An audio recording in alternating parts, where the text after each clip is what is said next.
It is Monday. That means it's time to talk cars. Automotive expert Casey Jordan joins us now to answer your automotive questions. Casey, thanks for being with us on this midday. Thanks for having me.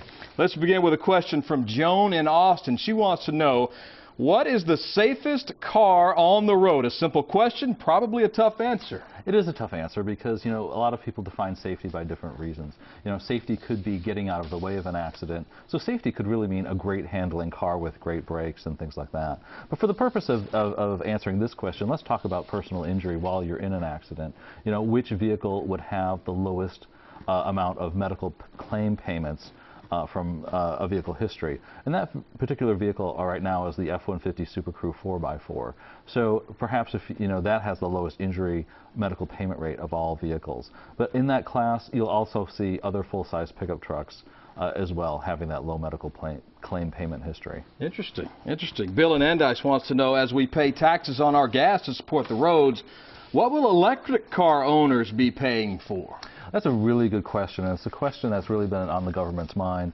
It's because back in around 2007 and 2008, we peaked in gasoline usage, and we know that our roads are partially paid for by gasoline taxes. So the less fuel we use, the less gasoline taxes we pay, but we still have more drivers on the road that we have to pay to maintain those roads. So right now, there really isn't anything that electric vehicles are charged more for because they don't pay gas taxes. But in the future, you're going to look to the government to find a way to tax consumers, and we may actually eventually go to a mileage type of tax where we're all taxed based upon the amount of miles we drive, because with new fuel economy regulations, we're going to be buying a lot less gas in the coming decades. I'm sure they will find a way for sure. Here's one from Bob in Lakewood. He says his son's car is under warranty but wants to make some modifications. Will this void the warranty, the changes that are made?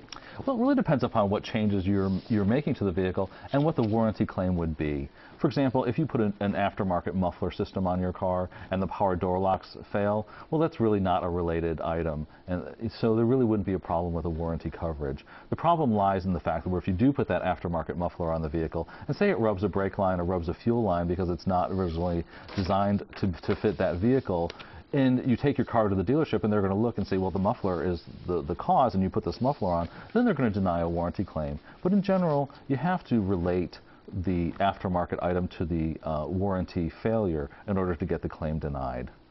Very helpful information. Everybody wants to know how those warranties work, me included. Casey, thanks for joining us today here on Midday. If you have a question for Casey, make sure and send him an email. Ask Casey at kview.com.